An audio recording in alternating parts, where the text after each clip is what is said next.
ನನ್ನ ಸಮ ಯಾರಿಲ್ಲ, ನಂಗೆ ಯಾರ ಹಂಗಿಲ್ಲ. ಹೊಡೆ ಏನಾಯ್ತು ನಿನಗೆ?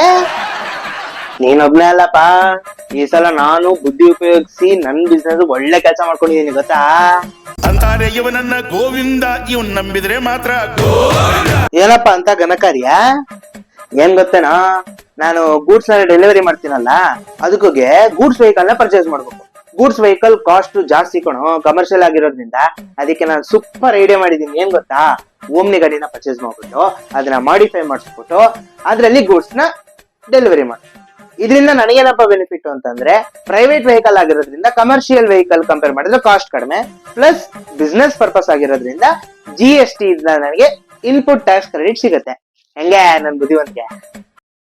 What a vision, what a thought. Super, marvellous, mind blowing.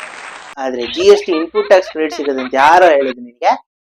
ಯಾಕೋ ಬಿಸ್ನೆಸ್ ಪರ್ಪಸ್ ತಾನೇ ಯೂಸ್ ಮಾಡ್ತಾ ಇರೋದು, ಸಿಗತ್ತಮ್ಮ.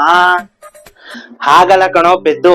Section 17 subsection 5 of CGST act ITC ಗೆ ಎಲಿಜಿಬಲ್ ಇಲ್ದಿರೋ ಥಿಂಗ್ಸ್ ನ ಹೇಳುತ್ತೆ. ಅದರಲ್ಲಿ ಮೋಟಾರ್ ವೆಹಿಕಲ್ ಕೂಡ ಒಂದು. ಆ ಮೋಟರ್ ವೆಹಿಕಲ್ ಅಲ್ಲೂ ನಿನ್ಗೆ ITC ಸಿಗಬೇಕು ಅಂತಂದ್ರೆ 3 ಕಂಡೀಷನ್ಸ್ ನೀನು ಸ್ಯಾಟಿಸ್ಫೈ ಮಾಡ್ಬೇಕು.